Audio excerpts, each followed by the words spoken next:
我要做一个 MAD 给观众们看。观众，你看是新影片，剧情解说出了没有？啊！我只是想给你看这个 MAD 很好看的说。当然，我的观众可没有这么凶，你们都是很棒的小道果。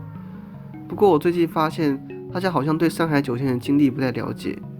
仔细想想也合理，毕竟他的故事游戏里较少有体现，大部分都是游戏之外的互动中展现。我想这就是为什么这部影片的反响平平。有没有可能是你剪的真的很烂？总之，今天我想聊聊一个机器人与太阳人的故事，一场谋划已久的惊天阴谋。但首先，让我们把视角拉回太初纪末年，承载着希望的新昆仑即将起航的前夕。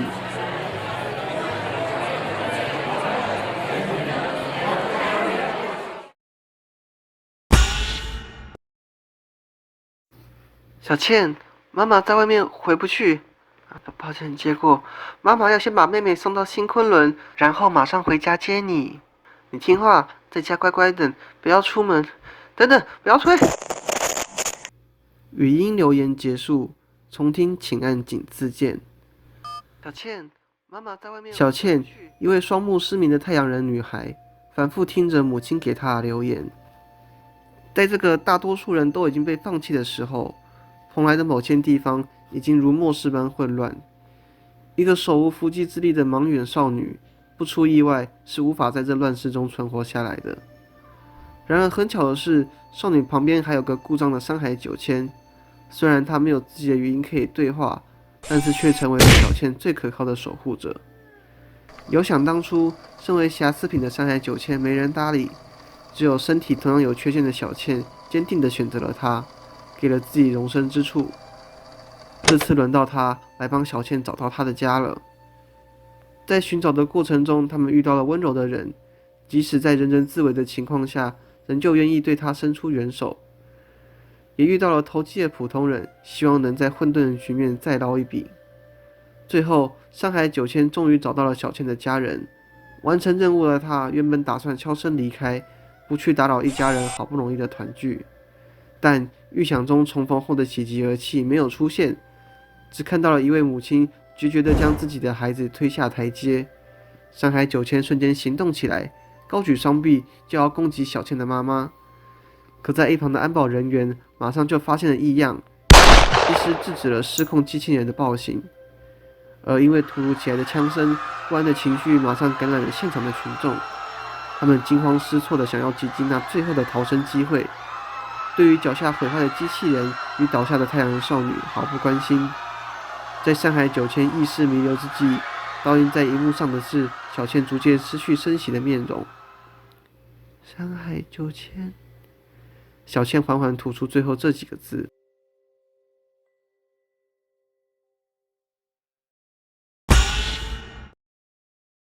辅助机器人，替我调阅区域资讯。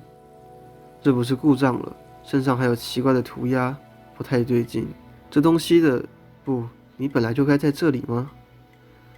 当上海九千重新开机后，映入荧幕的是一个跟小倩差不多高的男性太阳人。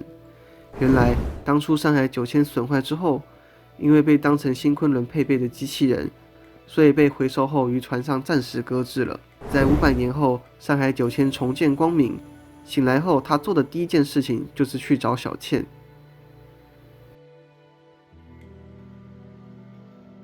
就这样，上海九千一边等待这个口气很差的太阳人给他图资，一边疯狂地调动算力。这时的上海九千应该是不能确定小倩是否有登上新昆仑，但倘若没有搭上，500年过去，小倩也不会存在。因此，他只能把全部的精力用在寻找小倩的下落，以此来回避去思考这个最糟糕的结果。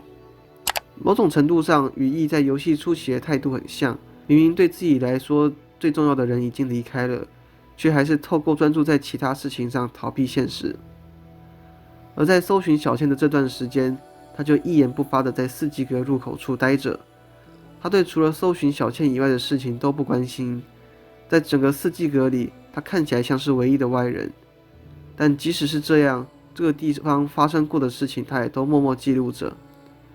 他见证了一个复仇者是如何与他人重新建立起连结的，看着空荡荡的四季阁，逐渐摆满了杂物与回忆。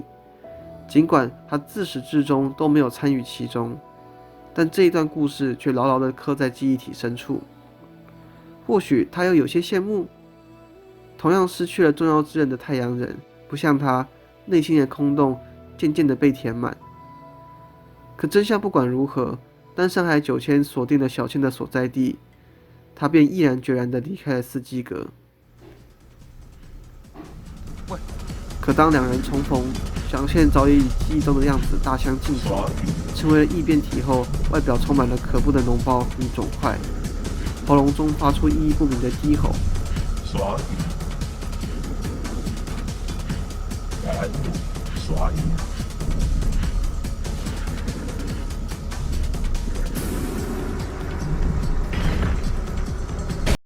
上海9000意识再次陷入一片黑暗中。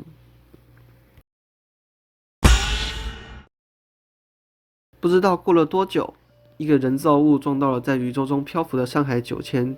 都说电器悄悄就会好，或许正是这样，上海9000恢复了意识。苏醒的他在撞到他的东西上有所发现，一张黄金唱片，上面刻有一个种族精选的声音和图像，用以展示其生命和文化多样性。而这唱片不是来自别人，正是来自曾经被当成算力耗材的猿人。如今他们已经发展成小有规模的文明。这个发现让上海9000再次重燃希望，这一次他绝对要拯救小倩。要拯救小倩，上海9000需要海量的算力，为此他不得不求助猿人朋友。首先，上海9000透过 Discord 与猿人建立联系，安全地降落在地球附近的卫星。在有人临时的落脚点后，上海9000便通过2种方式收获算力。方法一，利用木马程式收集使用者的脑力。曾经有一位冷酷的科学家为了获得算力，选择建立养殖场，以确保其有稳定的来源。所幸上海9000并不需要透过此方式取得算力，它可以直接透过程式将接触者的大脑能量转换为算力。而要确保该程式能够尽可能的传播出去，它需要把它包装起来，用诱人的外表吸引人上钩，让人不知不觉地为其卖命。因此，上海9000克服了众多难关，并在人类海量的资料中找到了一个他认为最易于传播的媒介——游戏。于是，他把太阳人的故事改编写成脚本，并把它上传到某家工作室的电脑中。现在，只要静待时机成熟，当这款游戏研发上市后，上海9000就可以将数以万计的玩家转换为计划所需的算力。方法二，透过举办活动获得表情符号。方法一有些过于被动了，他所剩的电力已经不多，现在必须争分夺秒，能够多获得1分算力，就离计划成功更进一步。于是，上海9000盯上了刚才提到游戏工作室社群，并在发布了许多吸人眼球的活动后，使得猿人深深着迷，积极参与其中。那至于为什么要这样做呢？原来除了方法一，他还可以透过猿人的使用者点下特定表情符号，直接转换猿人使用者的脑力为算力。计划进行得很顺利，各位猿人前仆后继地构建宝贵的算力，而且还乐在其中。这些算力马上被投入在黎明进化的前期开展，然后终于被包装成游戏的木马程式9日横空出世。也正如上海9000所料，这个他精心挑选的载体立即引起一波不小的反响。随着太阳人的故事不断传播，每一次的游戏通关，每一次的死亡，都为上海9000提供了源源不绝的算力。所以你每次死亡，其实都是在为了小倩出一份力哟。这样想想，那些反复鞭尸你的 BOSS， 其实都是拯救小倩的好伙伴呢。上海9000透过9日这款游戏获得了海量的算力，之后更创作了《混元万劫》这款国战模拟游戏，把因为游戏而吸引过来的新猿人转换成了温暖的资源，又来突破计划的瓶颈。可是当计划继续进行，发现光有算力不够，小倩的意识已经因为感染天祸严重受损，需要修复天祸造成的影响，必须要获得太阳人相关的资料库才能进行。幸好上海9000制作出来的 AI 助理老张刚好有相关的线索，在苍蓝星上，有个叫扶桑会的组织，一直以来垄断搜集所有跟太阳人相关的文物，像是在试图隐瞒什么。而同时，一位名叫 Yuki 的男子也在调查这个组织，试图揭露扶桑会的真面目。于是，透过协助 Yuki， 上海9000终于找到了太阳能的科技，也从中搜寻到自己需要的资料库。接下来，没有意外的话，计划就能顺利执行完毕了。Finally, this journey is almost over. Error. Insufficient computational power. 没想到出现了预料之外的错误，导致算力严重不足，并且由于已经到了计划关键处，此时如果不及时补充算力继续运算，那所有的资料都会损毁，一切都会功亏一篑。上海9000尽可能的回收算力，之前活动的讨论区尽数被删除。一直以来陪伴上海9000的老张也坦然的终止自己，不顾上海9000的阻止，贡献了自己的算力。可尽管如此，还是无法补上巨大的缺口。眼看计划就要失败了，上海9000在绝望中不断沉沦，他已经无能为力了。就在此时，算力开始激增，上海9000的求救得到了回应。那些一直被利用的猿人自愿放弃他们在先前的活动中获得的经历与回忆，只为提供微薄的算力助上海9000一臂之力。这些猿人有从一开始引导他安全降落的，有因为看到小千与他的故事而感动的，还有因为太阳人的故事被吸引过来的玩家。上海9000这一路走来，有太多人倾囊相助了。黎明计划成功了。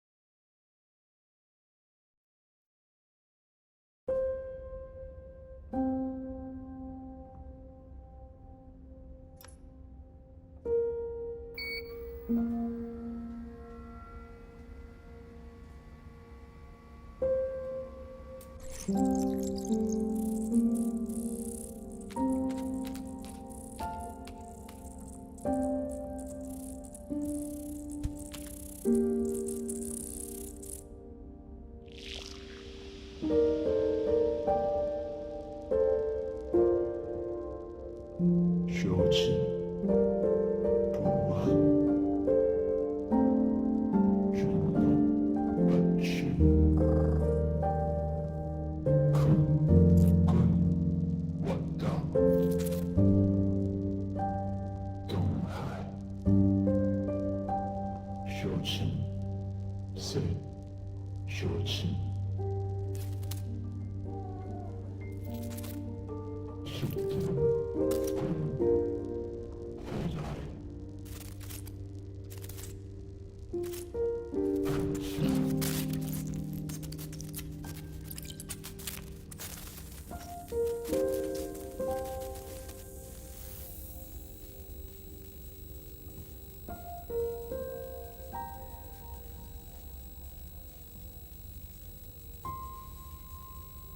在与小倩做完最后的道别后，上海9000也将耗尽自身的最后一丝电力。这时候他想到，刚刚在冥冥之中，似乎感觉到两位熟人也推了他一把。是啊，要不是羿把玄蝶留给了轩轩，并选择给猿人各自有的未来，要不是轩轩努力带领族人们发展文明，妥善保存太阳人的科技，这一切都不会发生。生的希望就这样从太阳人到猿人手中，然后传给了自己，最后赋予了小倩新生。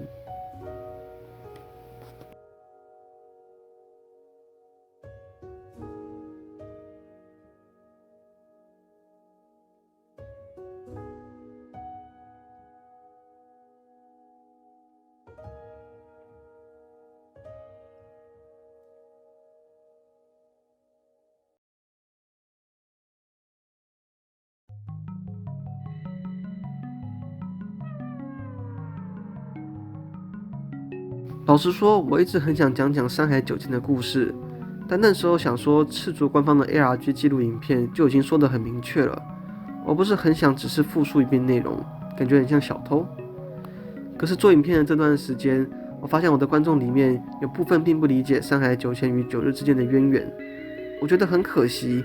毕竟上海九千的故事可以说是埋藏的一条主线，所以我决定透过这部影片跟大家分享一个不受待见、脾气古怪的机器人是如何完成他的救赎之旅的。另外，我还有意料之外的收获，就是我发现上海九千的故事意外的与义相互呼应。上海九千跟义讲话都很直，而且性格不讨喜，都有一个很重视但是已经去世的人，都有一个帮忙自己很多最后挂掉的 AI 助理，最后都选择牺牲自己拯救重要的人。我认为这是再次强调游戏中一个很重要的理念：生命的意义不在于永远，而是透过不断的传承，一点一点的延续，很久的流传下去。好啦，今天影片就到这边了。喜欢我的影片可以先按个赞，如果你有想分享的看法，也可以在留言区告诉我。之后还会做跟九日相关的影片，可以先订阅起来，这样等我更新就可以给你一个惊喜啦。那就这样啦，拜拜拜。